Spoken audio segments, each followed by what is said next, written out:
Hello dear learners, ಈ ವಿಡಿಯೋದಲ್ಲಿ ನಾವು ಜಿ.ಎಲ್. ಫುಯೆಂಟಿಸ್ ಅವರು ಬರೆದಿರ್ತಕ್ಕಂತಹ ಎ ಲೆಟರ್ ಟು ಗಾಡ್ ಅನ್ನುವ ಒಂದು ಬ್ಯೂಟಿಫುಲ್ ಸ್ಟೋರಿಯನ್ನು ಡಿಸ್ಕಷನ್ ಮಾಡ್ತಾ ಇದ್ದೇವೆ. ಎಸ್ ನೋಡಿ, ದೇವರಿಗೆ ಒಂದು ಪತ್ರ ಅಂತಕ್ಕಂತಹ ಒಂದು ಮೀನಿಂಗನ್ನು ಈ ಟೈಟಲ್ ನಮಗೆ ಕೊಡ್ತಾ ಇದೆ. ಇಲ್ಲಿ ಒಬ್ಬ ವ್ಯಕ್ತಿ ಇದ್ದಾನೆ, ಅವನು ಫಾರ್ಮರ್ ಆಗಿದ್ದಾನೆ. ಅವನ ಬೆಳೆ ಏನಾಗುತ್ತಪ್ಪ ಅಂದರೆ ಜೋರಾಗಿರ್ತಕ್ಕಂತಹ ಮಳೆಯಿಂದ ಹಾಳಾಗಿ ಹೋಗಿಬಿಡುತ್ತೆ. ಬಟ್ ಇಲ್ಲಿ ಉಳಿದಿರ್ತಕ್ಕಂತಹ ಒಂದೇ ಒಂದು ಭರವಸೆ ಅವನ ಜೀವನಕ್ಕೆ ಅಂದರೆ ಅದು ದೇವರಾಗಿರ್ತಾನೆ. ಸೊ ದೇವರಲ್ಲಿ ಅವನು ಒಂದು ಪ್ರಾರ್ಥನೆಯನ್ನು ಮಾಡಿಕೊಳ್ಳೋ ಸಲುವಾಗಿ ಒಂದು ರಿಕ್ವೆಸ್ಟ್ ಲೆಟರನ್ನು ಬರಿತಾ ಇದ್ದಾನೆ.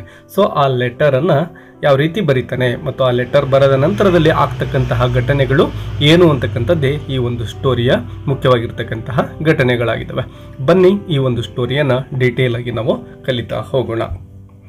ಮೊದಲನೇದಾಗಿ ನೋಡಿ, The house, the only one in the entire valley, sat on the crest of a low hill. Yes, ಒಂದೇ ಒಂದು ಮನೆ. ಇವನ ಮನೆಯ ಪಕ್ಕದಲ್ಲಿ ಬೇರೆ ಯಾವುದೇ ಮನೆ ಇರೋದಿಲ್ಲ. ಮತ್ತು ಅವನು ಮನೆ ಏನಿತ್ತಲ್ವ, ಅದು ಎಂತಹ ಪ್ರದೇಶ ಆಗಿತ್ತಪ್ಪ ಅಂದರೆ ವ್ಯಾಲಿ ಅಂದರೆ ಕಣಿವೆಯ ಪ್ರದೇಶ ಅದಾಗಿರುತ್ತೆ. ಸೊ ಕಣಿವೆ ಪ್ರದೇಶದ ಒಂದು ಬೆಟ್ಟ ಇರುತ್ತೆ. ಆ ಬೆಟ್ಟದ ತುದಿಯ ಮೇಲೆ ಇವನ ಮನೆ ಇರುತ್ತೆ. Crest of low hill. Crest ಅಂದರೆ ತುತ್ತ ತುದಿ ಅಂತೇಳಿ ಅರ್ಥ ಮಾಡ್ಕೋಬೇಕು. ಲೋ ಹಿಲ್ ಅಂದರೆ ಒಂದು ಚಿಕ್ಕದಾಗಿರ್ತಕ್ಕಂತಹ ಒಂದು ಬೆಟ್ಟ ಅಂತೇಳಿ ನಾವು ತಿಳ್ಕೋಬಹುದಾಗಿದೆ. From this height one could see the river and the field of ripe corn dotted with the flowers that always promised a good harvest. Yes, ಇವನ ಮನೆಯಿಂದ ಅಂದರೆ ಎತ್ತರದಲ್ಲಿ ಇರೋ ಕಾರಣದಿಂದ ಹೊಲದಲ್ಲಿ ಏನೆಲ್ಲ ಬೆಳೆದಿರುತ್ತೋ, ಕಾರ್ನ್ ಅಂದರೆ ಇಲ್ಲಿ ಮೆಕ್ಕೆಜೋಳ ಅಂತ ನಮಗೆಲ್ಲ ಗೊತ್ತಿದೆ. ಸೊ ಆ ಮೆಕ್ಕೆಜೋಳ ಯಾವ ರೀತಿ ಬೆಳೆದಿದೆ ಅನ್ನೋದನ್ನು ಗಮನಿಸಬಹುದಾಗಿತ್ತು. ಅದ್ರ ಜೊತೆಗೆ ಅಲ್ಲೊಂದು ರಿವರ್ ಹರಿತಾ ಇತ್ತು. ಆ ರಿವರನ್ನು ಕೂಡ ನೋಡಬಹುದಾಗಿತ್ತು. ಸೊ ಆ ರಿವರ್ ಇರ್ಬೋದು ಮತ್ತು ಆ ಒಂದು ರೈಪಿಂಗ್ ಆಗಿರ್ತಕ್ಕಂಥ ಒಂದು ಫೀಲ್ಡ್ ಇರ್ಬೋದು, ಅದನ್ನು ಅಲ್ಲಿಂದ ನೋಡಬಹುದಾಗಿತ್ತು. The only thing the earth needed was a downpour or at least a shower. Yes ನೋಡಿ, ಆ ರೀತಿ ಬೆಳೆ ಬರಬೇಕಪ್ಪ ಅಂದರೆ, ಆ ಮೆಕ್ಕೆಜೋಳ ಚೆನ್ನಾಗಿ ಬೆಳಿಬೇಕಪ್ಪ ಅಂದರೆ ಅಲ್ಲಿ ಬೇಕಾಗಿರ್ತಕ್ಕಂಥದ್ದು ಒಂದೇ ಒಂದು ಥಿಂಗ್. ಅದೇನಪ್ಪ ಅಂದರೆ ಡೌನ್ ಪವರ್, ಅಂದರೆ ಮಳೆ ಬೀಳ್ತಕ್ಕಂಥದ್ದು. ಜೋರಾಗಿ ಮಳೆ ಸುರಿತಕ್ಕಂಥದ್ದಕ್ಕೆ ಡೌನ್ ಪವರ್ ಅಂತ ಕರಿತೇವೆ. ಅಟ್ಲೀಸ್ಟ್ ಎ ಶಾವರ್, ಅಥವಾ ನಿಧಾನಕ್ಕೆ ಶಾವರ್, ಕಡಿಮೆ ಮಳೆ ಆದರೂ ಪರವಾಗಿಲ್ಲ, ಅಷ್ಟು ಬಂದರೂ ಕೂಡ ಆ ಬೆಳೆ ಚೆನ್ನಾಗಿ ಬರ್ತಾ ಇತ್ತು ಅಂತೇಳಿ ನಾವು ಅರ್ಥ ಮಾಡ್ಕೊಳ್ತೇವೆ. Throughout the morning, Lencho, who knew his fields intimately, had done nothing else but see the sky towards the northeast. Yes, ನಮ್ಮ ಒಂದು ಸ್ಟೋರಿಯ ಕಥಾನಾಯಕ ಯಾರಪ್ಪ ಅಂದರೆ ಈ ಲೆಂಚೋ ಅಂತಕ್ಕಂತಹ ವ್ಯಕ್ತಿಯೇ ಆಗಿದ್ದಾನೆ. ಸೊ ಇವನೇನೆ ಈ ಒಂದು ಕಥೆಯ ಮುಖ್ಯ ಕ್ಯಾರೆಕ್ಟರ್. ಅವನೇನು ಮಾಡ್ತಿದ್ದಾನೆ, ತನ್ನ ಒಂದು ಫೀಲ್ಡ್ಸನ್ನು ಇಂಟಿಮೇಟ್ಲಿ ಅಂದರೆ ತುಂಬ ಕ್ಲೋಸ್ ಆಗಿರ್ತಕ್ಕಂಥದ್ದು, ಯಾವ ಮೂಲೆಯಲ್ಲಿ ಏನಿದೆ, ಹೊಲ ಹೇಗಿದೆ, ಎಲ್ಲವೂ ಕೂಡ ಡೀಟೇಲ್ ಆಗಿ ಅವನಿಗೆ ತಿಳಿದಿದೆ. ಯಾಕೆಂದರೆ ಅದು ಅವನದೇ ಜಮೀನು ಆಗಿರೋ ಕಾರಣದಿಂದ ಅವನೇನು ಮಾಡ್ತಾ ಇದ್ದಾನೆ, ನಾರ್ತ್ ಈಸ್ಟ್ ಕಡೆ ಅಂದರೆ ಈಶಾನ್ಯ ದಿಕ್ಕಿನ ಕಡೆ ನೋಡ್ತಾ ಇದ್ದಾನೆ. ಯಾಕೆ ನೋಡ್ತಾ ಇದ್ದಾನೆ ಅಂದರೆ ಮಳೆಗೋಸ್ಕರ ವೇಟಿಂಗ್ ಮಾಡೋದನ್ನು ನಾವು ಇಲ್ಲಿ ಕಾಣ್ತಾ ಇದ್ದೇವೆ. ನಾರ್ತ್ ಈಸ್ಟ್ ಕಡೆಯಿಂದ ಮೋಡಗಳು ಬಂದು ಮಳೆಯನ್ನು ಸುರಿಸ್ತಕ್ಕಂಥದ್ದು. ಸೊ ಆ ಕಡೆನೇ ಇವನು ಮುಖ ಮಾಡಿ ನಿಂತ್ಕೊಂಡಿದ್ದಾನೆ. ಸೊ ಅವನು ವೇಟಿಂಗ್ ಫಾರ್ ದ ರೈನ್ ಅಂತ ನಾವು ಇಲ್ಲಿ ಹೇಳ್ಬೋದಾಗಿದೆ. Now we are really going to get some water, women. Yes, ಹಾಗೆ ನೋಡಿದ ತಕ್ಷಣನೇ ತನ್ನ ಹೆಂಡತಿಗೆ ಅವನು ಹೇಳ್ತಾ ಇದ್ದಾನೆ. ಇಲ್ಲಿ ವುಮೆನ್ ಅಂದರೆ ಬೇರೆ ಯಾರು ಅಲ್ಲ, ಆ ಲೆಂಚೋನ ಹೆಂಡತಿ ಆಗಿದ್ದಾಳೆ. ಸೊ ಅವಳಿಗೆ ಹೇಳ್ತಾನೆ, we are really going to get some water. ನಮಗೆ ಖಂಡಿತ ಸ್ವಲ್ಪ ನೀರು ಬರುತ್ತೆ, ಅದರರ್ಥ ಮಳೆ ಬರುತ್ತೆ ಅಂತೇಳಿ ಅವನು ಹೇಳ್ತಾ ಇದ್ದಾನೆ. ಹೀಗೆ ಹೇಳಲಿಕ್ಕೆ ಕಾರಣ ಏನಪ್ಪ ಅಂದರೆ, maybe he saw some clouds in north east direction. The women who was preparing supper replied. Yes, ಆಗ ಅವನ ಹೆಂಡತಿ ಹೇಳ್ತಾಳೆ, ಎಸ್, ಗಾಡ್ ವಿಲ್ಲಿಂಗ್. ಎಸ್, ದೇವರ ದಯೆ, ದೇವರಿಗೆ ಮಳೆಯನ್ನು ತರಬೇಕು ಅಂತಕ್ಕಂತಹ ಇಚ್ಛೆ ಬಂದಿರ್ಬೋದು, ಹಾಗಾಗಿ ನಾವು ಮಳೆಯನ್ನು ಖಂಡಿತ ಪಡಿತೇವೆ ಅಂತಕ್ಕಂತಹ ಒಂದು ಹೋಪನ್ನು ಅವಳ ವರ್ಡ್ಸಲ್ಲೂ ಕೂಡ ನಾವು ನೋಡ್ತೇವೆ. The old boys var working in the field while the smaller ones were playing near the house. ಏನು ಅವರಿಗೆ ಮಕ್ಕಳು ಏನಿರ್ತಾರೋ, ದೊಡ್ಡವರಾಗಿರ್ತಕ್ಕಂಥವ್ರು ಹೊಲದಲ್ಲಿ ಏನೋ ಕೆಲಸವನ್ನು ಮಾಡ್ತಾ ಇರ್ತಾರೆ, ಚಿಕ್ಕ ಮಕ್ಕಳು ಅಲ್ಲೇ ಆಟವನ್ನು ಆಡ್ತಾ ಇರ್ತಾರೆ ಮನೆಯ ಮುಂದ್ಗಡೆ. Until the women call to them all. ಎಲ್ಲರನ್ನು ಕೂಡ ಆ ವುಮೆನ್ ಕರಿತಾ ಇದ್ದಾಳೆ. ಯಾವುದಕ್ಕೆ ಕರಿತಾಳೆ, ಕಮ್ ಫಾರ್ ಡಿನ್ನರ್, ಊಟಕ್ಕೆ ಎಲ್ಲ ಬನ್ನಿ ಅಂತೇಳಿ ಕರಿತಾ ಇದ್ದಾಳೆ. It was during the meal that just as fall in the northeast huge mountains of clouds could be seen approaching. Yes, ಅವರೇನು ಊಟ ಮಾಡ್ತಾ ಇದ್ರೋ ಅದೇ ಸಂದರ್ಭಕ್ಕೆ ಸರಿಯಾಗಿ ಆ ನಾರ್ತ್ ಈಸ್ಟ್ ಡೈರೆಕ್ಷನಲ್ಲಿ ಅಂದರೆ ಈಶಾನ್ಯ ದಿಕ್ಕಿನಲ್ಲಿ ದಟ್ಟವಾಗಿರ್ತಕ್ಕಂತಹ ಕಾರ್ಮೋಡಗಳು ಕಾಣಿಸ್ಕೊಳ್ತವೆ. ಅವು ಇವರೇನು ಮನೆ ಇತ್ತಲ್ವ, ಜಮೀನು ಇತ್ತಲ್ವ, ಆ ಕಡೆ ಧಾವಿಸಿ ಬರ್ತಾ ಇರ್ತವೆ ಮೋಡಗಳು. The air was fresh and sweet. ಸುತ್ತಮುತ್ತಲ ವಾತಾವರಣ ಹೇಗಿರುತ್ತಪ್ಪ ಅಂದರೆ ತುಂಬ ಸೌಮ್ಯವಾಗಿರ್ತಕ್ಕಂತಹ ವಾತಾವರಣ, ಅಲ್ಲಿ ಫ್ರೆಶ್ ಆಗಿರುತ್ತೆ ಮತ್ತು ತುಂಬ ಸ್ವೀಟ್ ಆಗಿರ್ತಕ್ಕಂತಹ ವೆದರ್ ಇರುತ್ತೆ.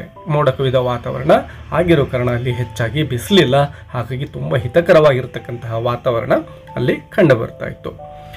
The man went out for no other reason than to have the pleasure of feeling the rain on his body. Yes, ಹಾಗೆ ಲೆಂಚೋ ಏನು ಮಾಡ್ತಾನೆ, ಹೊರಗಡೆ ಹೋಗ್ತಾ ಇದ್ದಾನೆ. ಬೇರೆ ಕಾರಣ ಏನೂ ಇಲ್ಲ.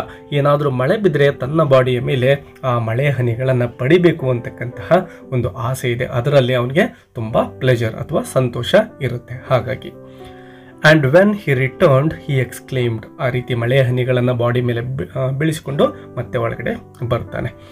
These aren't rain drops falling from the sky. ಇವು ಕೇವಲ ಮಳೆ ಹನಿಗಳಲ್ಲ, ಆಕಾಶದಿಂದ ಬೀಳ್ತಕ್ಕಂತಹ ಮಳೆ ಹನಿಗಳು ಅಷ್ಟೇ ಇವಲ್ಲ. They are new coins. ಅವು ಕಾಯಿನ್ಗಳು ಅಥವಾ ರೂಪಾಯಿನೇ, ಹೊಸ ರೂಪಾಯಿಗಳ ಒಂದು ಕಾಯಿನ್ ಮೇಲಿಂದ ಸುರಿತಾ ಇದೆ, ನಾಣ್ಯಗಳು ಅಂತೇಳಿ ಹೇಳ್ತಾ ಇದ್ದಾನೆ. The big drops are 10 cent pieces. ಏನು ದೊಡ್ಡ ದೊಡ್ಡ ಹನಿಗಳು ಬೀಳ್ತಾ ಇದ್ದಾವೋ ಅವು ಒಂದೊಂದು ಕೂಡ 10 cent ಪೀಸಸ್. ನಾವೇನು ರೂಪಾಯಿ ಅಂತ ಕರಿತೀವಲ್ವ, ಸೊ ಅದನ್ನ ಇಲ್ಲಿ ಸೆಂಟ್ಸ್ ಅಂತೇಳಿ ಕರಿತಾ ಇದ್ದಾರೆ. ಸೊ ಪ್ರತಿಯೊಂದು ದೊಡ್ಡ ಹನಿಯು 10 cent ಆಗಿದೆ ಮತ್ತು the little ones R 5s. ಸಣ್ಣ ಸಣ್ಣ ಮಳೆ ಹನಿಗಳೇನಿದಾವೋ ಅವು 5 cents ಆಗಿದ್ದಾವೆ ಅಂತೇಳಿ ಲೆಂಚೋ ಹೇಳ್ತಾನೆ. With a satisfied expression, he regarded the field of ripe corn with its flowers draped in a curtain of rain. ಏನು ಮಳೆ ಸುರಿತಾ ಇರುತ್ತೋ ಅವನ ಇಡೀ ಫೀಲ್ಡು, ಏನು ಗೋವಿನ ಜೋಳ ಅಥವಾ ಮೆಕ್ಕೆಜೋಳ ಏನು ಹಾಕಿರ್ತಾರಲ್ವ, ಫ್ಲವರ್ ಸಮೇತ ಅಲ್ಲಿ ತುಂಬಿಕೊಂಡಿರುತ್ತೆ ಹೊಲ. ಸೊ ಆ ಮಳೆಯ ಹನಿಗಳಿಂದ ಅದಕ್ಕೆ ಬಟ್ಟೆಯ ಹೊದಿಕೆಯನ್ನು ಹಾಕಿದೆ ಅಂತೇಳಿ ಲೆಂಚೋ ಅಂದ್ಕೊಳ್ತಾ ಇದ್ದಾನೆ. ಅವನಿಗೆ ತುಂಬಾ ಖುಷಿಯಾಗಿದೆ. ಅಂದರೆ ಮಳೆಯ ಹನಿಗಳು ಆ ಹೊಲದ ತುಂಬೆಲ್ಲ ಬೀಳ್ತಾ ಇದ್ದಾವಲ್ವ ಮೆಕ್ಕೆಜೋಳದ ಮೇಲೆ, ಅದು ನೋಡಲಿಕ್ಕೆ ತುಂಬ ಸುಂದರವಾಗಿರುತ್ತೆ. ಅದನ್ನು ಅವನು ಅಪ್ರಿಷಿಯೇಟ್ ಮಾಡ್ತಾ ಇದ್ದಾನೆ, ಸಂತೋಷವನ್ನು ಅನುಭವಿಸ್ತಾ ಇದ್ದಾನೆ. But suddenly a strong wind began to blow, and along with the rain very large hailstones began to fall. ಈ ರೀತಿ ಅವನು ಸಂತೋಷವನ್ನು ಪಡ್ತಾ ಇರತಕ್ಕಂತಹ ಸಂದರ್ಭದಲ್ಲೇ ಒಂದು ದುರ್ಘಟನೆ ಅಲ್ಲಿ ನಡೀತಾ ಇದೆ. ಅದೇನಪ್ಪ ಅಂದರೆ, ಏನು ಪ್ರಶಾಂತವಾಗಿ ಮಳೆ ಸುರಿತಾ ಇತ್ತೋ ಇದ್ದಕ್ಕಿದ್ದಂಗೆ ಸ್ಟ್ರಾಂಗ್ ವಿಂಡ್ ಅಂದರೆ ಜೋರಾಗಿರ್ತಕ್ಕಂತಹ ಮಳೆಯಲ್ಲಿ ಸುರಿಲಿಕ್ಕೆ ಆರಂಭಿಸುತ್ತೆ.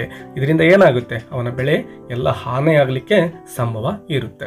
ಅದ್ರ ಜೊತೆಗೆ ನೋಡಿ, ಕೇವಲ ಗಾಳಿ ಅಷ್ಟೇ ಅಲ್ಲ, ಲಾರ್ಜ್, ವೆರಿ ಲಾರ್ಜ್ ಹೇಲ್ ಸ್ಟೋನ್ಸ್ ಅಂದರೆ ಆಲೆಕಲ್ಲು ಅಂತ ನಾವು ಕರಿತೇವಲ್ವ, ದೊಡ್ಡ ದೊಡ್ಡ ಆಲೆಕಲ್ಲುಗಳು, ಹೇಲ್ ಸ್ಟೋನ್ಸ್ಗಳು ಅಲ್ಲಿ ಬೀಳಲಿಕ್ಕೆ ಆರಂಭಗೊಳ್ತವೆ. These truly did resemble new silver coins. ಆ ರೀತಿ ಸುರಿತಕ್ಕಂತಹ ಆ ಆಲೆಕಲ್ಲುಗಳನ್ನು ಯಾವುದಕ್ಕೆ ಕಂಪೇರ್ ಮಾಡ್ತಾ ಇದ್ದಾರೆ ನೋಡಿ ಇಲ್ಲಿ, ಸಿಲ್ವರ್ ಕಾಯಿನ್ಸ್ ಅಂತೇಳಿ. ಅಂದರೆ ಬೆಳ್ಳಿಯ ನಾಣ್ಯಗಳ ರೀತಿಯಲ್ಲಿ ಅವು ಅಲ್ಲಿ ಕಾಣಿಸ್ತಾ ಇದ್ದಾವೆ ಆಲೆಕಲ್ಲುಗಳು ಜಮೀನಿನ ತುಂಬ. The boys expressing themselves to the rain. Yes, ಮಕ್ಕಳೆಲ್ಲರೂ ಕೂಡ ಮಳೆಯಲ್ಲಿ ಆಟ ಆಡ್ತಾ ಇದ್ದಾರೆ. Ran out to collect the frozen pearls. Yes, frozen ಅಂದರೆ ಹೆಪ್ಪುಗಟ್ಟಿರ್ತಕ್ಕಂತಹ, ಪರ್ಲ್ಸ್ ಅಂದರೆ ಹವಳಗಳು ಅಂತ. ಸೊ ಇಲ್ಲಿ ಆಲೆಕಲ್ಲಿಗೆ ಆ ರೀತಿ ಕರಿತಾ ಇದ್ದಾರೆ ನಮ್ಮ ರೈಟರ್. ಸೊ ಮಕ್ಕಳೇನು ಆಟ ಆಡ್ತಾ ಇದ್ರು ಆ ಫೀಲ್ಡಲ್ಲಿ, ಅವ್ರು ಇದಕ್ಕಿದ್ದಂಗೆ ಆ ಆಲೆಕಲ್ಲುಗಳನ್ನು, ಆ ಹೇಲ್ ಸ್ಟೋನ್ಸ್ಗಳನ್ನು ಎತ್ಕೊಳ್ಳೋಕ್ಕೆ ಅಂತೇಳಿ ಓಡಿ ಹೋಗ್ತಾ ಇದ್ದಾರೆ. ಅವರಿಗೆ ಆಟಿಕೆ ಆಗಿದೆ. ಬಟ್ ಅವ್ರ ಫಾದರ್ ಮಾತ್ರ ತುಂಬಾ ಆತಂಕದಲ್ಲಿದ್ದಾರೆ ಈಗ. It's really getting bad now exclaimed the man. Yes, ನಿಜವಾಗ್ಲೂ ಕೂಡ ಇದು ತುಂಬ ಕೆಟ್ಟ ಪರಿಸ್ಥಿತಿ ನಿರ್ಮಾಣ ಆಗ್ತಾ ಇದೆ ಅಂತಕ್ಕಂಥದ್ದನ್ನು ಇಲ್ಲಿ ಲೆಂಚೋ ಹೇಳ್ತಾನೆ. I hope it passes quickly.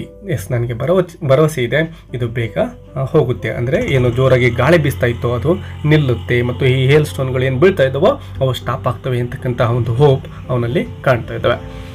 It did not pass quickly. But ಅವನು ಅಂದ್ಕೊಂಡ ಹಾಗೆ ಆಗಲಿಲ್ಲ. ಆ ಆಲಿಕಲ್ಲುಗಳ ಒಂದು ಮಳೆ ಜೋರಾಗಿ ಸುರಿತಾನೆ ಇತ್ತು, ಜೋರಾದ ವಿಂಡ್, ಗಾಳಿ ಬೀಸ್ತಾನೆ ಇತ್ತು. For an hour the hail rained on the house. Yes, 1 ಗಂಟೆಗಳ ಕಾಲ ಮನೆಯ ಮೇಲೆ ಆ ಒಂದು ರೈನ್ ಸುರಿತಾ ಇದೆ, ಜೋರಾಗಿರ್ತಕ್ಕಂಥದ್ದು. ಬರೀ ಮನೆ ಮೇಲೆ ಅಷ್ಟೇ ಅಲ್ಲ, the garden, the hill side, the corn field, on the whole valley. ಇಡೀ ಕಣಿವೆಯಾದ್ಯಂತ ಅವನ ಹೊಲ, ಮನೆ ಮತ್ತು ಬೆಟ್ಟ ಎಲ್ಲ ಕಡೆ ಕಣಿವೆಯಲ್ಲಿ ಆ ಮಳೆ ಜೋರಾಗಿ 1 ಗಂಟೆಗಳ ಕಾಲ ನಿರಂತರವಾಗಿ ಬಿಟ್ಟು ಬಿಡದೆ ಸುರಿತಾನೆ ಇದೆ. The field was white. Yes ನೋಡಿ, ಅವನ ಜಮೀನೇನಿತ್ತೋ ಕಂಪ್ಲೀಟ್ ಆಗಿ ವೈಟ್ ಆಗಿದೆ, ಬೆಳ್ಳಗೆ ಕಾಣಿಸ್ತಾ ಇದೆ. As if covered with salt, ಏನೋ ಉಪ್ಪನ್ನು ಚೆಲ್ಬಿಟ್ಟಿದ್ದಾರೋ ಏನೋ ಜಮೀನನ್ನು ತುಂಬ ಅನ್ನೋ ರೀತಿಯಲ್ಲಿ ಆ ಒಂದು ಹೊಲ ಕಾಣಿಸ್ತಾ ಇದೆ, ಯಾಕೆಂದರೆ ಆ ಒಂದು ಹೇಲ್ ಸ್ಟೋನ್ಸಿಂದಾಗಿ. Not a leaf remained on the trees. ಎಷ್ಟೊಂದು ದುರ್ಘಟನೆ ಇಲ್ಲಿ ನಾವು ನೋಡ್ತಾ ಇದ್ದೇವೆ ನೋಡಿ. ಯಾವುದೇ ಒಂದು ಮರದ ಮೇಲೆ ಒಂದೇ ಒಂದು ಎಲೆಯೂ ಕೂಡ ಉಳಿದಿಲ್ಲ, ಹಾಗೆ ಉದುರು ಹೋಗ್ಬಿಟ್ಟಿದ್ದಾವೆ ಆ ಒಂದು ಹೇಲ್ ಸ್ಟೋನ್ನಿಂದ ಮತ್ತು ಆ ಒಂದು ಗಾಳಿಯಿಂದ, ಬಿರುಗಾಳಿಯಿಂದ.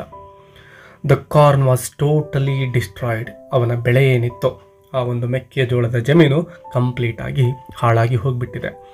The flowers var gone from the plants. ಏನು ಆ ಪ್ಲಾಂಟ್ ಗಿಡಗಳಿದ್ವೋ ಅವುಗಳ ಮೇಲಿದ್ದಂತಹ ಎಲ್ಲ ಹೂಗಳು ಕೂಡ ಉದುರಿ ಹೋಗ್ಬಿಟ್ಟಿದ್ದಾವೆ. Lencho's soul was filled with sadness.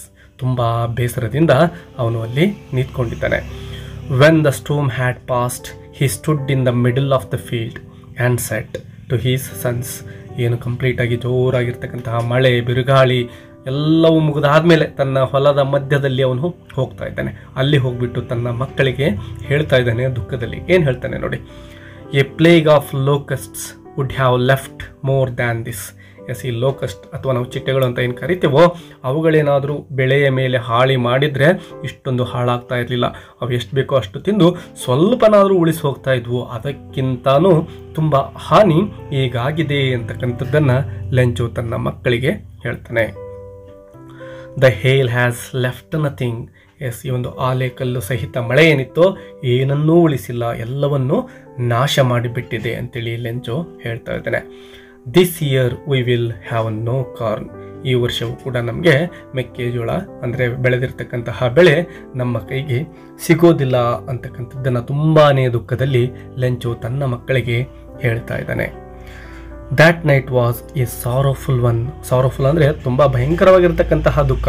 ಅಂದು ರಾತ್ರಿ ಅವರೆಲ್ಲರೂ ಕೂಡ ತುಂಬಾ ದುಃಖದಲ್ಲಿದ್ದಾರೆ. ಮುಂದಿನ ಜೀವನ ಹೇಗೆ ಅಂತಕ್ಕಂತಹ ಆತಂಕ ಅವರನ್ನು ಕಾಡ್ತಾ ಇದೆ.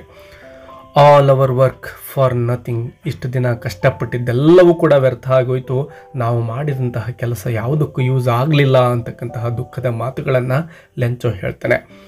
There is no one who can help us. ನಮಗೆ ಸಹಾಯ ಮಾಡಲಿಕ್ಕೆ ಯಾರೂ ಇಲ್ವಲ್ಲ ಅಂತಕ್ಕಂತಹ ಒಂದು ಮಾತುಗಳು ಕೂಡ ಆ ಫ್ಯಾಮಿಲಿಯಲ್ಲಿ ಕೇಳಿಬರ್ತವೆ. ಅವ್ರಿಗವರೇನೆ ಮಾತನಾಡ್ಕೊಳ್ತಾ ಇದ್ದಾರೆ. ಮತ್ತೊಬ್ರು ಹೇಳ್ತಾರೆ, we will all go hungry this year. ಈ ವರ್ಷವೂ ಕೂಡ ನಾವು ಹಸಿದೇ ಇರಬೇಕಾಗುತ್ತೆ, ನಮಗೆ ಸಹಾಯ ಮಾಡೋರು ಯಾರೂ ಇಲ್ಲ ಅಂತಕ್ಕಂತಹ ದುಃಖದ ಮಾತುಗಳು ಅಲ್ಲಿ ಕೇಳಿ ಬರ್ತವೆ. But in the hearts of all who lived in that solitary house in the middle of the valley, there was a single hope, help from God. Yes, ಆ ರೀತಿ ಕಣಿವೆಯ ಮೇಲೆ ಇರ್ತಕ್ಕಂತಹ ಸಾಲಿಟರಿ ಹೌಸ್. ಸಾಲಿಟರಿ ಅಂದರೆ ಸಿಂಗಲ್ ಅಂತೇಳಿ, ಒಂದೇ ಒಂದು ಒಂಟಿ ಮನೆ ಅಂತ ನಾವು ಕರಿಬಹುದಲ್ವಾ. ಕಣಿವೆ ಮೇಲೆ ಅವ್ರದ್ದೊಬ್ಬರದೇ ಮನೆ ಇತ್ತು. ಸೊ ಹಾಗಾಗಿ ನಮ್ಮ ರೈಟಲ್ಲಿ ಸಾಲಿಟರಿ ಹೌಸ್ ಅಂತ ಕರೀತಾ ಇದ್ದಾರೆ. ಸೊ ಆ ಒಂದು ಸಾಲಿಟರಿ ಹೌಸಲ್ಲಿ ಒಂದು ಹೋಪ್ ಇದೆ. ಆ ಹೋಪ್ ಏನಪ್ಪ ಅಂದರೆ ಸಿಂಗಲ್ ಹೋಪ್, ಬೇರೆ ಯಾವುದೂ ಇಲ್ಲ, ಕೇವಲ ಒಂದೇ ಒಂದು ಹೋಪ್. ಅದೇನಪ್ಪ ಅಂದರೆ ಹೆಲ್ಪ್ ಫ್ರಮ್ ಗಾಡ್. ದೇವರನ್ನು ಬಿಟ್ಟರೆ ನಮಗೆ ಯಾರೂ ಕೂಡ ಹೆಲ್ಪ್ ಮಾಡಲಿಕ್ಕೆ ಸಾಧ್ಯ ಇಲ್ಲ. ಈಗ ಆ ದೇವರೇ ನಮಗೆ ಸಹಾಯವನ್ನು ಮಾಡಬೇಕು ಅಂತಕ್ಕಂತಹ ಒಂದು ನಂಬಿಕೆ ಅವರಲ್ಲಿದೆ. ದೇವರು ಖಂಡಿತ ನಮಗೆ ಸಹಾಯವನ್ನು ಮಾಡಬಲ್ಲ ಅಂತಕ್ಕಂತಹ ಒಂದು ಭರವಸೆ ಅವರಲ್ಲಿರ್ತಕ್ಕಂಥದ್ದನ್ನು ನಾವು ಕಾಣ್ತಾ ಇದ್ದೇವೆ. Don't be upset. Don't be upset even though this seems like a total loss. Yes, ಇದೆಲ್ಲ ಹಾಳಾಗಿ ಹೋಗಿದೆ ಅಂದ್ಕೊಂಡ್ರು ಕೂಡ ನೀವು ಯಾರು ಕೂಡ ಅಪ್ಸೆಟ್ ಮಾಡ್ಕೋಬೇಡಿ, ನಿರಾಶರಾಗಬೇಡ್ರಿ. ರಿಮೆಂಬರ್, ನೆನಪಿಟ್ಕೊಳ್ಳಿ ಒಂದೇ ಒಂದು ವಿಷಯವನ್ನು, no one dies of hunger. ಯಾರು ಕೂಡ ಹಸಿವಿನಿಂದ ಸಾಯುವುದಿಲ್ಲ ಅಂತಕ್ಕಂಥದ್ದನ್ನು ಇಲ್ಲಿ ನಾವು ಲೆಂಚೋನ ಬಾಯಲ್ಲಿ ಕೇಳ್ತಾ ಇದ್ದೇವೆ. ಅಂದರೆ ನಾವು ಒಂದು ಗಾದೆ ಮಾತನ್ನು ಕನ್ನಡದಲ್ಲಿ ಇಲ್ಲಿ ನೆನಪು ಮಾಡ್ಕೋಬೋದು. ಹುಟ್ಟಿಸಿದ ದೇವರು ಹುಲ್ಲನ್ನು ತಿನ್ನಿಸುವುದಿಲ್ಲ ಅಂತಕ್ಕಂತಹದ್ದು ಗಾದೆ ಮಾತು ಚಾಲ್ತಿಯಲ್ಲಿದೆ ಅಲ್ವಾ. ಸೊ ಅದೇ ರೀತಿಯ ಒಂದು ನಂಬಿಕೆ ಲೆಂಚೋನಲ್ಲಿದೆ. ಎಸ್, ಅವನ ಹೆಂಡತಿ ಹೇಳ್ತಾಳೆ. ಏನು ಹೇಳ್ತಾಳೆ ನೋಡಿ, that's what they say. Yes, ಎಲ್ಲರೂ ಜನಗಳು ಹೇಳ್ತಾರೆ, no one dies of hunger. ಯಾರು ಕೂಡ ಏನು ಹಸಿವಿನಿಂದ ಸಾಯೋದಿಲ್ಲ ಅಂತ ಜನಗಳು ಹೇಳ್ತಾರೆ ಅಂತೇಳಿ ಗಂಡನಿಗೆ ರಿಪ್ಲೈ ಅವಳು ಕೊಡ್ತಾ ಇದ್ದಾಳೆ. All through the night Lencho thought only of his one hope. ಇಡೀ ರಾತ್ರಿ ಒಂದೇ ಒಂದು ನಂಬಿಕೆ ಇರೋದು ಅವನಿಗೆ, ದೇವರಲ್ಲಿ ಮಾತ್ರ. The help of god. ಆ ದೇವರ ಸಹಾಯ ಬಿಟ್ಟರೆ ನಮ್ಮ ಲೈಫಲ್ಲಿ ಬೇರೆ ಯಾವುದೂ ಸಾಧ್ಯ ಇಲ್ಲ ಈಗ ಇರ್ತಕ್ಕಂತಹ ಪರಿಸ್ಥಿತಿಯಲ್ಲಿ ಅಂತಕ್ಕಂಥದ್ದು ಅವನಿಗೆ ತಿಳಿದಿದೆ. Whose eyes as he had been instructed see everything even what is deep in one's conscience. Yes, ದೇವರಲ್ಲಿ ಎಂತಹ ನಂಬಿಕೆ ಇದೆ ನೋಡಿ ಅವನಿಗೆ. ದೇವರಿಗೆ ಈ ಭೂಮಿ ಮೇಲೆ ಇರತಕ್ಕಂತಹ ಮೂಲೆ ಮೂಲೆಯಲ್ಲಿ ಏನೆಲ್ಲ ಘಟನೆಗಳು ನಡೀತವೋ ಅದರ ಬಗ್ಗೆ ಎಲ್ಲ ತಿಳಿದಿದೆ. ಹೂಸ್ ಐಸ್ ಅಂದರೆ ದೇವರ ಕಣ್ಣುಗಳು ಅಂತ ನಾವು ಅರ್ಥ ಮಾಡ್ಕೋಬೇಕು. He had been instructed. Yes, ಅವನಿಗೆ ಎಲ್ಲಿ ಏನು ನಡೀತಾ ಇದೆ ಅಂತಕ್ಕಂಥದ್ದು ಅವನಿಗೆ ತಿಳಿಯುತ್ತೆ. ಸಿ ಎವ್ರಿಥಿಂಗ್, ಎಲ್ಲವನ್ನು ಅವನು ನೋಡ್ತಾನೆ. Even what is deep in one's conscience. Conscience ಅಂದರೆ ಪ್ರಜ್ಞೆ ಅಥವಾ ನಾವು ಮನಸ್ಸಿನಲ್ಲಿ ಅಂತ ಅನ್ಕೋಬಹುದು. ಪ್ರತಿಯೊಬ್ಬ ವ್ಯಕ್ತಿಯು ಮನಸ್ಸಿನಲ್ಲಿ ಏನನ್ನ ಥಿಂಕ್ ಮಾಡ್ತಾನೋ ಅದೆಲ್ಲವೂ ಕೂಡ ದೇವರಿಗೆ ಕಾಣಿಸುತ್ತೆ. ಅದನ್ನು ಅರ್ಥ ಮಾಡ್ಕೊಳ್ತಾನೆ ದೇವರು ಅಂತಕ್ಕಂಥದ್ದನ್ನು ನಾವು ಇಲ್ಲಿ ಗಮನಿಸ್ತಾ ಇದ್ದೇವೆ. ಆ ಲೆಂಚೋನ್ಗೆ ಇದೊಂದೇ ಭರವಸೆ ಇರ್ತಕ್ಕಂಥದ್ದು. ನೆಕ್ಸ್ಟ್ ನೋಡಿ, Lencho was an ox of man. Was an ox of man. Ox ಅಂದರೆ ಎತ್ತುಗಳು ಅಂತ ನಾವು ಕರಿತೇವಲ್ವಾ. ಸೊ ತುಂಬ ಕಷ್ಟಪಟ್ಟು ಅವನೇನು ಕೆಲಸ ಮಾಡ್ತಾ ಇದ್ನೋ ಹಾಗಾಗಿನೇ ಇಲ್ಲಿ ಲೆಂಚೋನನ್ನು ನಮ್ಮ writer ox of a man ಅಂತ ಕರೀತಾ ಇದ್ದಾರೆ. ನಮ್ಮಲ್ಲಿ ಹೇಳ್ತಾರಲ್ವ, ಕತ್ತೆ ದುಡ್ದಂಗೆ ದುಡಿಯೋದು, ದನ ದುಡ್ದಂಗೆ ದುಡಿಯೋದು, ಈ ರೀತಿ ಪದಗಳನ್ನು ಬಳಸ್ತೀವಲ್ವ, ಅದೇ ರೀತಿನೇ. Working like an animal. ಪ್ರಾಣಿ ದುಡ್ದಾಗೆ ದುಡಿತಾ ಇದ್ದಾನೆ. In the fields. ಆ ಜಮೀನಿನಲ್ಲಿ ಎತ್ತುಗಳು ಯಾವ ರೀತಿ ಕಷ್ಟಪಟ್ಟು ಉಳುಮೆ ಮಾಡ್ತಾವಲ್ವ ಅದೇ ರೀತಿಯ ಕೆಲಸವನ್ನು ಲೆಂಚೋ ಕೂಡ ಮಾಡ್ತಾ ಇದ್ದ. But still he knew how to write. ಆ ರೀತಿ ಕಷ್ಟಪಟ್ಟು ಕೆಲಸ ಮಾಡ್ತಕ್ಕಂತಹ ರೈತ ಅವನಾಗಿದ್ದರೂ ಕೂಡ ಅವನು ಅಕ್ಷರಸ್ಥನಾಗಿರ್ತಾನೆ. ಯಾವ ರೀತಿ ಅಕ್ಷರಗಳನ್ನು ಬರಿಬೇಕು ಅಂತಕ್ಕಂತಹ ಜ್ಞಾನ ಅವನಿಗೆ ಇರುತ್ತೆ. The following Sunday at daybreak, he began to write a letter which he himself would carry to town and place in the mail. It was nothing less than a letter to God. Yes, ಬರ್ತಕ್ಕಂತಹ next Sunday ಏನು ಬರುತ್ತೋ ಒಂದು ವಿರಾಮದ ಸಮಯದಲ್ಲಿ ಅವನೇನು ಮಾಡ್ತಾನೆ, ಒಂದು ಲೆಟರನ್ನು ಬರೀಲಿಕ್ಕೆ ತೊಡಗ್ತಾನೆ. ಆ ಲೆಟರನ್ನು ಬರೆದುಬಿಟ್ಟು ಹತ್ತಿರ ಇರತಕ್ಕಂತಹ ಒಂದು ಪೋಸ್ಟ್ ಆಫೀಸನ್ನು ಹುಡುಕ್ಬೇಕಲ್ವ. ಹಾಗಾಗಿ ಆ ಟೌನ್ಗೆ ಹೋಗ್ತಾನೆ. ಆ ಪಟ್ಟಣಕ್ಕೆ ಹೋಗ್ಬಿಟ್ಟು ಅದನ್ನು ಪೋಸ್ಟ್ ಬಾಕ್ಸಲ್ಲಿ, ಮೇಲ್ ಅಂತ ಇದೆ ನೋಡಿ, ಪೋಸ್ಟ್ ಬಾಕ್ಸ್ಗೆ ಅದನ್ನು ಹಾಕ್ತಾ ಇದ್ದಾನೆ. ಅದೇನಪ್ಪ ಅಂದರೆ it was nothing less than a letter to god. ಅದು ಬೇರೆ ಏನೂ ಅಲ್ಲ, ಅವನು ಬರೆದಿದ್ದು ದೇವರಿಗೆ ಒಂದು ಪತ್ರ ಅದಾಗಿರುತ್ತೆ. God he wrote. ಎಸ್, ದೇವರೇ ಬರೆದಿದ್ದಾನೆ. ಏನು ಬರೆದಿದೆ ನೋಡಿ, if you don't help me my family and I will go hungry this year. ನೀನು ಒಂದು ವೇಳೆ ನನಗೆ ಸಹಾಯ ಮಾಡದೇ ಇದ್ದರೆ ನಾನು ಮತ್ತು ನನ್ನ ಫ್ಯಾಮಿಲಿ ಹಸಿವಿನಿಂದ ಈ ವರ್ಷ ಕಳಿಬೇಕಾಗುತ್ತೆ. I need 100 pesos in order to sow my field again. Yes, ನೋಡಿ ಅವನಿಗೆ ಯಾವ ರೀತಿ ಭರವಸೆ ಇದೆ ಅಂತಕ್ಕಂಥದ್ದನ್ನು. ಆ ದೇವರನ್ನು ಏನು ಕೇಳ್ತಾ ಇದ್ದಾನೆ ಅಂದರೆ ಅವನು 100 pesos, 100, ನಾವು ಇಲ್ಲಿ ಪೆಸೋಸ್ ಅಂದರೆ ರೂಪಾಯಿ ಅಂತ ಅರ್ಥ ಮಾಡ್ಕೋಬೋದು. ಸೊ 100 pesos ಅವನು ದೇವರಲ್ಲಿ ರಿಕ್ವೆಸ್ಟ್ ಮಾಡ್ತಾ ಇದ್ದಾನೆ. ಯಾವುದಕ್ಕೆ ಅಂಥೇಳಿ ಅವನು ಕಾರಣವನ್ನು ಕೊಡ್ತಾ ಇದ್ದಾನೆ. So my field again. ಮತ್ತೆ ನಾನು ನನ್ನ ಜಮೀನನ್ನು ಉತ್ತಿ ಬೆಳಿಬೇಕು. ಈಗ ಹಾಳಾಗಿ ಹೋಗಿರ್ಬೋದು ಮಳೆಯಿಂದಾಗಿ, ಬಟ್ ನಾನು ಇಲ್ಲಿಗೇನೆ ನಿರಾಶನಾಗಿ ಇರೋದಿಲ್ಲ. ಮತ್ತೆ ನಾನು ಉಳುಮೆಯನ್ನು ಆರಂಭಿಸಬೇಕು. And to live until the crop comes. ಮತ್ತು ಬೆಳೆ ಬರೋವರೆಗೂ ಕೂಡ ನಾನು ಜೀವನ ಮಾಡಬೇಕಲ್ವಾ. ಹಾಗಾಗಿ ನನಗೆ ನೀನು 100 pesos ಕೊಡಬೇಕು ಅಂತೇಳಿ ಹೇಳ್ತಾ ಇದ್ದಾನೆ. ಅವನ ಬೆಳೆ ಹಾಳಾಗಿರ್ತಕ್ಕಂತಹ ಕಾರಣವನ್ನು ಅವನು ಇಲ್ಲಿ ಮುಂದೆ ಕೊಡ್ತಾನೆ ನೋಡಿ. Because the he'll store dash ಅಂತ ಇದೆ. ಅಂದರೆ ಆ ಒಂದು ಹೇಲ್ ಸ್ಟೋರ್ನಿಂದ ಆಲಿಕಲ್ಲು ಸಹಿತ ಬಿರುಗಾಳಿಯ ಮಳೆಗೆ ತನ್ನ ಬೆಳೆ ಹಾಳಾಗಿರೋ ಎಲ್ಲ ವಿಷಯವನ್ನು ಕೂಡ ಆ ಲೆಟರಲ್ಲಿ ಅವನು ಬರೆದು ಈಗ ದೇವರಿಗೆ ಆ ಪತ್ರವನ್ನು ಕಳಿಸ್ತಾ ಇದ್ದಾನೆ ಆ ಒಂದು ಪೋಸ್ಟ್ ಆಫೀಸ್ ಮೂಲಕ.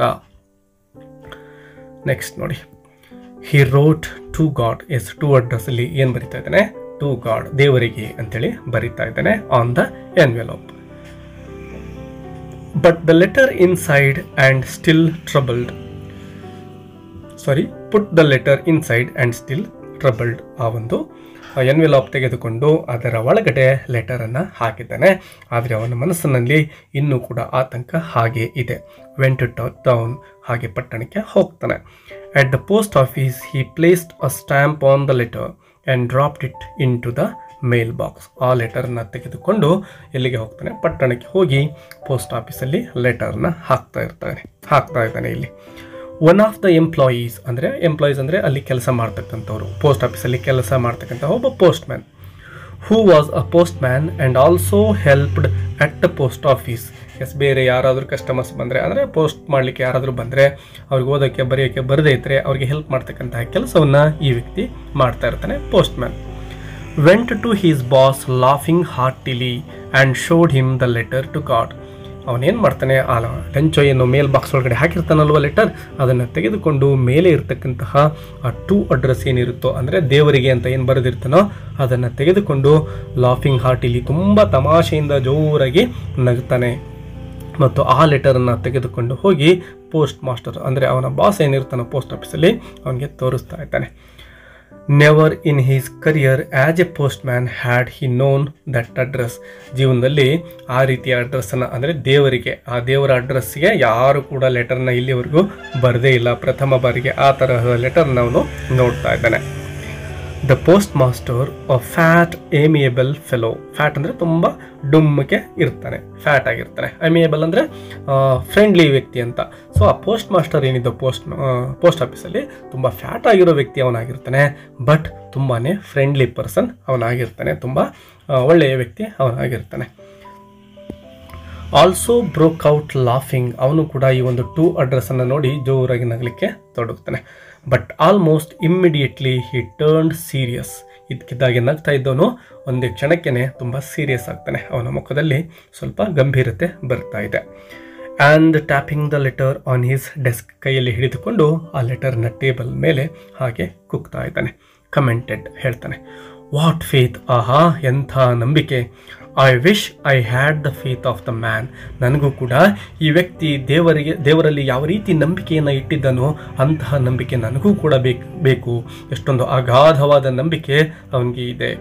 ಹೂ ರೋಟ್ ದಿಸ್ ಲೆಟರ್. ಎಸ್, ಈ ಲೆಟರ್ನ ಬರೆದಿರ್ತಕ್ಕಂತಹ ವ್ಯಕ್ತಿಯ ನಂಬಿಕೆ ನನಗೂ ಕೂಡ ಜೀವನದಲ್ಲಿ ಬೇಕು ಅಂತಕ್ಕಂಥದ್ದನ್ನು ಪೋಸ್ಟ್ ಮಾಸ್ಟರ್ ಹೇಳ್ತಾನೆ. Starting up A correspondence with god. ದೇವರ ಜೊತೆನೆ ಇವನೇನು ಮಾಡ್ತಾ ಇದ್ದಾನೆ, ಒಂದು ಕರೆಸ್ಪಾಂಡೆನ್ಸ್ ಅಂದರೆ ಕಮ್ಯುನಿಕೇಷನ್ ಅಥವಾ ಸಂಭಾಷಣೆ ಅಂತ ನಾವು ಕರಿಬಹುದು. ಈ ವ್ಯಕ್ತಿ ದೇವರ ಜೊತೆನೆ ಸಂಭಾಷಣೆಯನ್ನು ಮಾಡಲಿಕ್ಕೆ ಹೊರಟಿದ್ದಾನೆ. ಸೊ ಅವನಿಗೆ ನಂಬಿಕೆ ಇದೆ, ನಾನು ಲೆಟರನ್ನು ಬರೆದು ಹಾಕಿದರೆ ಈ ಲೆಟರು ಖಂಡಿತ ದೇವರಿಗೆ ಹೋಗುತ್ತೆ, ಅವನಿಂದ ರಿಪ್ಲೈ ಬರುತ್ತೆ ಅಂತಕ್ಕಂತಹ ನಂಬಿಕೆ ಲೆಂಚೋನಲ್ಲಿ ಇತ್ತು. ಅದೇ ನಂಬಿಕೆ ನನಗೂ ಇರಬೇಕಾಗಿತ್ತು ಅಂತಕ್ಕಂಥದ್ದನ್ನು ಪೋಸ್ಟ್ ಮಾಸ್ಟರ್ ಇಲ್ಲಿ ಅಂದ್ಕೊಳ್ತಾ ಇದ್ದಾನೆ. So, in order not to shake the writer's faith in God, the postmaster came up with an idea. ಈ ರೀತಿ ಆ ಲೆಟರನ್ನು ಏನು ಬರೆದುಕೊಟ್ಟು ಹೋಗಿದ್ದಾನೋ ಆ ವ್ಯಕ್ತಿ, ಅವನ ನಂಬಿಕೆಗೆ ಯಾವುದೇ ಒಂದು ದ್ರೋಹ ಆಗಬಾರ್ದು, ಅಂದರೆ ದೇವರಲ್ಲಿ ಇಟ್ಟಿರ್ತಕ್ಕಂತಹ ನಂಬಿಕೆ ಸುಳ್ಳಾಗಬಾರ್ದು, ಇದಕ್ಕೆ ಏನಾದರೂ ಒಂದು ಐಡಿಯಾವನ್ನು ನಾವು ಮಾಡಬೇಕು ಅಂತಕ್ಕಂಥದ್ದು ಆ ಪೋಸ್ಟ್ ಮಾಸ್ಟರ್ದಲ್ಲಿ ಬರುತ್ತೆ. ಅದೇನಪ್ಪ ಅಂದರೆ ಆನ್ಸರ್ ದ ಲೆಟರ್. ದೇವರ ಹೆಸರಲ್ಲಿ ನಾವೇನೇ ಒಂದು ರಿಪ್ಲೈ ಆಗಿ ಲೆಟರ್ನ ಬರೆದು ಬಿಡೋಣ ಅಂತಕ್ಕಂತಹ ಒಂದು ವಿಚಾರ ಆ ಪೋಸ್ಟ್ ಮಾಸ್ಟರ್ ತಲೆಯಲ್ಲಿ ಬರ್ತಾ ಇದೆ. But when he opened it, it was evident that to answer it, he needed something more than goodwill, ink and paper. ಏನೋ ಲೆಟರ್ನ ಬರೆಯೋಣ ಅಂತ ಅವನು ಡಿಸೈಡ್ ಮಾಡ್ದ, ಬಟ್ ಅಲ್ಲಿ ಬೇಕಾಗಿರ್ತಕ್ಕಂಥದ್ದು ಕೇವಲ ಒಂದು ಒಳ್ಳೆಯ ಉದ್ದೇಶ, ಇಂಕ್ ಅಥವಾ ಪೇಪರ್. ಈ ಮೂರು ಅಂಶಗಳು ಸಾಕಾಗಿರಲಿಲ್ಲ ಅಂತಕ್ಕಂಥದ್ದು ಯಾವಾಗ ಆ ಲೆಟರ್ನ ಓಪನ್ ಮಾಡ್ತಾನೋ ಆಗ ಅವನಿಗೆ ಅರ್ಥ ಆಗ್ತಾ ಇದೆ. ಯಾಕೆಂದರೆ ಆ ಲೆಟರ್ ಒಳಗಡೆ ಲಂಚು ಕೇಳಿರ್ತಕ್ಕಂಥದ್ದು ಹಣವನ್ನು, ದುಡ್ಡನ್ನು. ಹಾಗಾಗಿ ಕೇವಲ ಲೆಟರ್ ಬರೆದ್ರೆ ಸಾಕಾಗೋದಿಲ್ಲ, ಅದಕ್ಕೆ ದುಡ್ಡನ್ನೇ ಕಳಿಸ್ಬೇಕಾಗಿರುತ್ತೆ. But he stuck to his resolution. Yes, ಅವನಿಗೆ ಗೊತ್ತಾಯಿತು ದುಡ್ಡು ಬೇಕು ಅಂತಕ್ಕಂಥದ್ದು. ಆದರೂ ತಾನೇನು ನಿರ್ಧಾರ ಮಾಡಿದ್ನೋ, ನಾನು ರಿಪ್ಲೈ ಬರೀಬೇಕು ಅಂತೇಳಿ ಅದಕ್ಕೆ ಅವನು ಬದ್ಧನಾಗಿರ್ತಾರೆ. He asked for money from his employees. ಏನು ಆ ಪೋಸ್ಟ್ ಆಫೀಸಲ್ಲಿ ಕೆಲಸವನ್ನು ಮಾಡ್ತಾ ಇದ್ರು ತನ್ನ ಸಹೋದ್ಯೋಗಿಗಳಿಗೆ ಎಲ್ಲರಲ್ಲೂ ಅವನೇನು ಮಾಡ್ತಾನೆ, ಸ್ವಲ್ಪ ಹಣವನ್ನು ಕೊಡಿ, ನಾವೆಲ್ಲರೂ ಸೇರಿಸಿ ದುಡ್ಡನ್ನು ಕಳಿಸೋಣ ಅಂತೇಳಿ ಎಲ್ಲರಲ್ಲೂ ಕೇಳ್ಕೊಳ್ತಾನೆ. He himself gave part of his salary. ತನ್ನ ಒಂದು ಸಂಬಳದಿಂದನೂ ಕೂಡ ಇವನು ದುಡ್ಡನ್ನು ಕೊಡ್ತಾ ಇದ್ದಾನೆ post master. And several friends of his were obliged to give something for an act of charity. Yes, ದಾನದ ರೂಪವಾಗಿ ಅಲ್ಲಿರ್ತಕ್ಕಂತಹ ಆ ಒಂದು ಪೋಸ್ಟ್ಮ್ಯಾನ್ಗಳು ಏನಿದ್ರು ಅವರೆಲ್ಲರೂ ಕೂಡ ಸ್ವಲ್ಪ ಅಮೌಂಟನ್ನು ಕೊಡಲಿಕ್ಕೆ ಒಪ್ಕೊಳ್ತಾರೆ. It was impossible for him to gather together the 100 pesos. Yes, ಏನು 100 pesos ಅವನು ಕೇಳಿದ್ನೋ ದೇವರಲ್ಲಿ, ಅಷ್ಟು ದುಡ್ಡನ್ನು ಕಲೆಕ್ಟ್ ಮಾಡಲಿಕ್ಕೆ ಪೋಸ್ಟ್ ಮಾಸ್ಟರ್ ಬಳಿ ಸಾಧ್ಯ ಆಗಲಿಲ್ಲ. So he was able to send the farmer only a little more than half. ಅರ್ಧಕ್ಕಿಂತ ಅಂದರೆ 50 pesos ಸ್ವಲ್ಪ ಹೆಚ್ಚಿತ್ತು ಹಣ, ಅಷ್ಟು ಹಣವನ್ನು ಕಳಿಸಿಕೊಡೋಣ ಅಂಥೇಳಿ ಡಿಸೈಡ್ ಮಾಡ್ತಾನೆ. ಎಷ್ಟು ಕಲೆಕ್ಟ್ ಆಗಿದ್ದೀನೋ ಅಷ್ಟೇ ಕಳಿಸಿಬಿಡೋಣ ಅಂತ ತೀರ್ಮಾನಕ್ಕೆ ಅವರೆಲ್ಲರೂ ಕೂಡ ಬರ್ತಾ ಇದ್ದಾರೆ. He put the money in an envelope addressed to Lencho. Yes ಆ ಒಂದು ಮನಿಯನ್ನು ದುಡ್ಡನ್ನು ಎನ್ವೆಲಪ್ ಕವರ್ ಒಳಗಡೆ ಹಾಕಿಬಿಟ್ಟು ಆ 2 ಅಡ್ರೆಸ್ಸನ್ನು ಲೆಂಚೋನಿಗೆ ಬರಿತಾ ಇದ್ದಾರೆ. And with it a letter containing only a single word as a signature God. Yes ಆ ಲೆಟರ್ ಒಳಗಡೆ ಬೇರೆ ಏನನ್ನೂ ಬರೆದಿರಲಿಲ್ಲ. ಅವರು ಆ ದುಡ್ಡನ್ನು ಹಾಕ್ತಾರೆ ಮತ್ತು ಗಾಡ್ ಅಂತಕ್ಕಂತಹ ಒಂದು ಸಿಗ್ನೇಚರನ್ನು ಬರಿತಾ ಇದ್ದಾರೆ. ಆ ಸಿಗ್ನೇಚರ್ ಹಾಕಲಿಕ್ಕೆ ಕಾರಣ ಈ ಹಣ ದೇವರಿಂದಾನೇ ಬಂದಿದೆ ಅಂತಕ್ಕಂಥದ್ದು ಲೆಂಚೋನಿಗೆ ತಿಳಿಲಿ, ಅವನ ನಂಬಿಕೆಗೆ ಮೋಸ ಆಗಬಾರ್ದು ಅಂಥೇಳಿ ಅವರು ಆ ರೀತಿ ಪ್ಲ್ಯಾನನ್ನು ಮಾಡಿರ್ತಾರೆ. The following Sunday, Lencho came a bit earlier than usual to ask if there was a letter for him. Yes, next Sunday ಏನು ಮಾಡ್ತಾನೆ, ಲೆಂಚೋ ಪೋಸ್ಟ್ ಆಫೀಸ್ಗೆ ಬರ್ತಾ ಇದ್ದಾನೆ. ತನಗೇನಾದರೂ ಲೆಟರ್ ದೇವರಿಂದ ಬಂದಿದೆನಾ ಅಂತ ಚೆಕ್ ಮಾಡೋ ಉದ್ದೇಶದಿಂದ ಅವನು ಅಲ್ಲಿ ಬರ್ತಾ ಇದ್ದಾನೆ. ಬಂದವನೇ ಆ ಒಂದು ಪೋಸ್ಟ್ ಆಫೀಸಲ್ಲಿ ಕೆಲಸ ಮಾಡೋರನ್ನ ಕೇಳ್ತಾನೆ, ನನಗೆ ಒಂದು ಲೆಟರ್ ಬಂದಿದೆನಾ ಅಂತ ಪ್ರಶ್ನೆ ಕೇಳ್ತಾ ಇದ್ದಾನೆ. It was the postman himself who handed the letter to him, while the postmaster, experiencing the contentment of a man who has performed a good deed, looked on from his office. ಬಂದಾಗ ಆ post man ಏನಿದ್ದೋ ಮೊದಲಿಗೆ ಲೆಟರನ್ನು ತೆಗೆದುಕೊಂಡು ನಗ್ತಾ ಇದ್ನಲ್ವ, ಅವನೇನು ಏನು ಮಾಡ್ತಾನೆ, ಈಗ ಅವರೇನು ಎಲ್ಲರೂ ಸೇರಿ ಬರೆದಿರ್ತಕ್ಕಂತಹ ಲೆಟರ್ ಏನಿತ್ತೋ ದುಡ್ಡನ್ನು ಹಾಕಿರೋದು, ಆ ಒಂದು ಲೆಟರನ್ನು ಲೆಂಚೋನ ಕೈಲಿ ಕೊಡ್ತಾರೆ. ಅವನ ಮುಖದಲ್ಲಿ ತುಂಬಾ ಸಂತೋಷ ಇದೆ. ದೂರದಲ್ಲಿರ್ತಕ್ಕಂತಹ ಪೋಸ್ಟ್ ಮಾಸ್ಟರ್ ಏನು ಕೂತ್ಕೊಂಡಿರ್ತಾರೋ ಅವರು ಕೂಡ ತುಂಬಾ ಕಂಟೆಂಟ್ಮೆಂಟ್ ಅಂದರೆ ಅವರಿಗೆ ಸಂತೋಷ ಆಗ್ತಾ ಇದೆ, ತಾವು ಮಾಡಿರ್ತಕ್ಕಂತಹದ್ದು ತುಂಬ ಅತ್ಯುತ್ತಮ ಕೆಲಸ ಅಂತಕ್ಕಂತಹ ತೃಪ್ತಿ ಅವರಲ್ಲಿ ಕಾಣ್ತಾ ಇತ್ತು. ಏನೋ ಒಂದು ಅದ್ಭುತವನ್ನೇ ನಾವು ಮಾಡಿದ್ದೇವೆ ಅಂತಕ್ಕಂತಹ ಒಂದು ತೃಪ್ತಿ ಅಲ್ಲಿ ಕಾಣಿಸ್ತಾ ಇತ್ತು. ಒಳ್ಳೆ ಕೆಲಸ ನಾವೆಲ್ಲರೂ ಮಾಡಿದ್ದೇವೆ ಅಂತಕ್ಕಂಥದ್ದು. Lencho showed not the slightest surprise on seeing the money.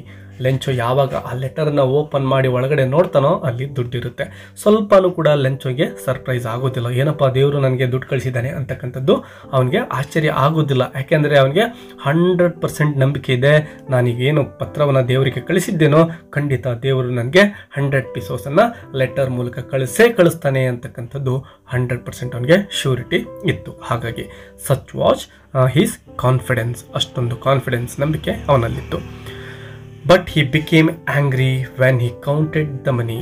Yes ನೋಡಿ, ಆ ನಂಬಿಕೆ ಏನಿತ್ತೋ ಸ್ವಲ್ಪ ಹೊತ್ತಿನಲ್ಲಿ ಅದು ಕೋಪವಾಗಿ ಪರಿವರ್ತನೆ ಆಗ್ತಾ ಇದೆ. ಹಿ ಬಿಕೇಮ್ ಆ್ಯಂಗ್ರಿ, ತುಂಬಾ ಕೋಪಗೊಳ್ತಾ ಇದ್ದಾನೆ. ಯಾವಾಗ ಅಂದರೆ ಆ ದುಡ್ಡನ್ನು ಕೌಂಟ್ ಮಾಡ್ತಾನಲ್ವ ಆ ಸಂದರ್ಭದಲ್ಲಿ. God could not have made A mistake. ಖಂಡಿತವಾಗ್ಲೂ ಕೂಡ ದೇವರು ಇಂತಹ ತಪ್ಪನ್ನು ಮಾಡೋದಿಲ್ಲ. ಯಾಕೆಂದರೆ ಈ ಕಡಿಮೆ ದುಡ್ಡನ್ನು ಅವನು ಕಳಿಸಿದ್ದಾನೆ, ಇದು ದೇವರು ಮಾಡಿರೋ ಮಿಸ್ಟೇಕ್ ಆಗಿರಲಿಕ್ಕಿಲ್ಲ ಅಂತಕ್ಕಂಥದ್ದನ್ನು ಅವನ ಮಾತುಗಳಲ್ಲಿ ನಾವು ಕೇಳ್ತಾ ಇದ್ದೇವೆ. Nor could he have denied Lencho what he had requested. ದೇವರು ಖಂಡಿತ ನಾನೇನು ಕೇಳಿದ್ನೋ 100 ಪೀಸಸ್ ಅದನ್ನು ರಿಜೆಕ್ಟ್ ಮಾಡ್ತಕ್ಕಂಥವನಲ್ಲ. ಇಲ್ಲೇನೋ ನಡೆದಿದೆ ಅಂತಕ್ಕಂತಹ ಒಂದು ಅಪನಂಬಿಕೆ ಈಗ ಅವನಲ್ಲಿ ಮೂಡ್ತಾ ಇದೆ. Immediately Lencho went up to the window to ask for paper and ink. ಮತ್ತು ಆ ಪೋಸ್ಟ್ ಮ್ಯಾನ್ನ ಬಳಿಗೆ ಹೋಗ್ತಾನೆ. ವಿಂಡೋದ ಬಳಿ ಹೋಗ್ಬಿಟ್ಟು ಒಂದು ಪೇಪರ್ನ ಮತ್ತು ಇಂಕನ್ನು ಕೇಳ್ತಾ ಇದ್ದಾನೆ, ಅಂದರೆ ಲೆಟರನ್ನು ಬರೀಲಿಕ್ಕೆ. On the public writing table he started to write. Yes, ಅಲ್ಲೊಂದು ಪಬ್ಲಿಕ್ ಅಂದರೆ ಜನಗಳು ಬಂದಾಗ ಬರೀಲಿಕ್ಕೆ ಅಂತೇಳಿ ಒಂದು ಟೇಬಲನ್ನು ಹಾಕಿರ್ತಾರೆ. ಅಲ್ಲಿಗೆ ಹೋಗ್ಬಿಟ್ಟು ಅವನು ಪತ್ರವನ್ನು ಬರೀಲಿಕ್ಕೆ ತೊಡಗ್ತಾ ಇದ್ದಾನೆ. With much wrinkling of his brow caused by the effort he had to make to express his ideas. ತುಂಬ ಚಿಂತಾಕ್ರಾಂತನಾಗಿ ಆ ಹುಬ್ಬುಗಳ ಮೇಲೆ ನೆರಿಗೆಗಳು ರಿಂಕಲ್ ಬಂದಿರ್ತವೆ, ಅಂದರೆ ಏನನ್ನೋ ವಿಚಾರ ಮಾಡ್ತಾ ಲೆಟರ್ನ ಅವನು ಬರೀತಾನೆ. When he finished he went to the window to buy a stamp. ಲೆಟರ್ನ ಬರೆದ್ಬಿಟ್ಟು ಒಂದು ಸ್ಟ್ಯಾಂಪನ್ನು ಪರ್ಚೇಸ್ ಮಾಡ್ಕೊಳ್ತಾ ಇದ್ದಾನೆ. Which he licked and then affixed to the envelope. ಹಾಗೆಯೇ ಆ ಒಂದು ಎನ್ವೆಲಾಪ್ ಕವರ್ ಒಳಗಡೆ ಲೆಟರ್ನ ಬರೆದು ಅದನ್ನು ಅಂಟಿಸ್ತಾ ಇದ್ದಾನೆ. With a blow of his Fist, ಅಂದರೆ ಜೋರಾಗಿ ಅದನ್ನು ಬಡಿತಾ ಇದ್ದಾನೆ ಮೇಲ್ಗಡೆಯಿಂದ. ಲೆಟರನ್ನು ಅಂಟು ಬಿಡದೇ ಇರಲಿ ಅಂತಕ್ಕಂಥ ಉದ್ದೇಶದಿಂದ. The moment the letter fell into the mailbox the postmaster went to open it. ಯಾವಾಗ ಲೆಂಚೋ ಆ ಲೆಟರನ್ನು ಹಾಕಿಬಿಟ್ಟು ತನ್ನ ಮನೆ ಕಡೆ ತಾನು ಹೊರಟುಬಿಡ್ತಾನೆ, ಮರುಕ್ಷಣವೇ ಪೋಸ್ಟ್ ಮಾಸ್ಟರ್ ಹೋಗ್ಬಿಟ್ಟು ಆ ಲೆಟರನ್ನು ಎತ್ಕೊಂಡು ಬರ್ತಾ ಇದ್ದಾನೆ. It shed, god, of the money that I asked for only 70 pesos reached me. ದೇವರೇ, ನಾನೇನು ಕೇಳಿದ್ದೋ ನಿನ್ನ ಹತ್ರ 100 pesos ಅಂತ, ಅಷ್ಟು ಕೂಡ ನನಗೆ ಬಂದಿಲ್ಲ. ಕೇವಲ ನನ್ನ ಬಳಿ ಬಂದಿರತಕ್ಕಂಥದ್ದು ಅಥವಾ ನನಗೆ ಸೇರಿದ್ದು 70 pesos, ಅಂದರೆ 70 pesos ಮಾತ್ರ ನನ್ನನ್ನು ತಲುಪಿದ್ದಾವೆ. Send me the rest. ಉಳಿದಿರ್ತಕ್ಕಂತಹ ಹಣ ಇನ್ನೂ 30 ಪೆಸೋಸ್ ಏನಿದೆನೋ ಅದನ್ನು ನೀನು ಸೆಂಡ್ ಮಾಡು, ಕಳಿಸ್ಕೊಡು. Since I need it very much, ನನಗೆ ತುಂಬಾ ಅದರ ಅವಶ್ಯಕತೆ ಇದೆ, ಹಾಗಾಗಿ ಮರೆ ಇದೆ, ನನಗೆ ಅದನ್ನು ಕಳಿಸ್ಕೊಡು ಅಂತಕ್ಕಂಥದ್ದನ್ನು ಬರಿತಾ ಇದ್ದಾನೆ. ಮುಂದುವರಿಸ್ತಾ ಇದ್ದಾನೆ ಲೆಟರ್ ನೋಡಿ. But don't send it to me through the mail. ಈ ಸಾರಿ ಲೆಟರ್ ಮೂಲಕ ನೀನು ಉಳಿದಿರ್ತಕ್ಕಂತಹ ಹಣವನ್ನು ಕಳಿಸ್ಬೇಡ. Because the post office employees are a bunch of crooks. Lencho ನೋಡಿ, ಏನು ಸಹಾಯವನ್ನು ಮಾಡಿದ್ರು ಪೋಸ್ಟ್ ಆಫೀಸ್ ಎಂಪ್ಲಾಯೀಸ್, ಅವರನ್ನು ಏನಂತ ಕರಿತಾ ಇದ್ದಾನೆ ಅಂದರೆ ಬಂಚ್ ಆಫ್ ಕ್ರೂಕ್ಸ್, ಅಂದರೆ ಕಳ್ಳರ ಗುಂಪು. ಇವರು ಪೋಸ್ಟ್ ಆಫೀಸಲ್ಲಿ ಕೆಲಸ ಮಾಡೋರೆಲ್ಲರೂ ಕೂಡ ಕಳ್ಳರಿದ್ದಂಗಿದ್ದಾರೆ, ಇವ್ರ ಹತ್ರ ನೀನು ದುಡ್ಡನ್ನು ಕಳಿಸ್ಕೊಡ್ಬೇಡ ಅಂಥೇಳಿ ಬರೆದು ಆ ಲೆಟರ್ ಒಳಗಡೆ ಲೆಂಚು ಅಂಥೇಳಿ ಸಿಗ್ನೇಚರನ್ನು ಮಾಡಿರ್ತಾನೆ. ಸೊ ಇಂತಹ ಲೆಟರನ್ನು ನೋಡಿರ್ತಕ್ಕಂತಹ ಆ ಪೋಸ್ಟ್ ಆಫೀಸ್ ಎಂಪ್ಲಾಯಿಗಳ ಪರಿಸ್ಥಿತಿ ಏನಾಗಿರಬೇಡ. ಪಾಪ ಅವರು ಏನು ಅಂದ್ಕೊಂಡಿದ್ರು, ಲೆಂಚೋನಿಗೆ ಸಹಾಯ ಆಗಲಿ ಅಂತೇಳಿ ಒಳ್ಳೆ ಉದ್ದೇಶದಿಂದ ತಮ್ಮ ದುಡ್ಡನ್ನೇ ಹಾಕಿ ಕೊಟ್ಟಿದ್ರು ಕೂಡ ಈಗ ಅವರನ್ನೇ ಲೆಂಚೋ ಕಳ್ಳರು ಅಂತ ಕರಿತಾ ಇದ್ದಾನೆ. ಡಿಯರ್ ಲರ್ನರ್ಸ್, ನಿಮಗೆ ಇದೇ ರೀತಿ ಇಂಗ್ಲೀಷ್ ಲಿಟ್ರೇಚರ್ನ ವಿಡಿಯೋಗಳು ಕನ್ನಡದಲ್ಲೇ ಬೇಕು ಅಂದರೆ ಈ ಚಾನಲನ್ನು ಸಬ್ಸ್ಕ್ರೈಬ್ ಮಾಡ್ಕೊಳ್ಳಿ. ಮತ್ತು ಯಾವ ಲೆಸನ್ ಅಥವಾ ಪೋಯಮ್ ಅಥವಾ ಸ್ಟೋರಿ ಬೇಕು ಅಂತಕ್ಕಂಥದ್ದನ್ನು ನೀವು ಕಾಮೆಂಟ್ ಬಾಕ್ಸಲ್ಲಿ ಅದರ ಟೈಟಲನ್ನು ಕಾಮೆಂಟ್ ಮಾಡಿದರೆ ಮುಂದಿನ ದಿನಗಳಲ್ಲಿ ಅದಕ್ಕೆ ಸಂಬಂಧಪಟ್ಟಂತೆ ಕನ್ನಡದಲ್ಲಿ ಎಕ್ಸ್ಪ್ಲನೇಷನನ್ನು ಕೊಡಲಾಗುತ್ತೆ. Don't forget to hit the like button for this video and share this video with your all friends. Thank you for watching. Let's meet in next video. Until take care and keep learning. Bye bye.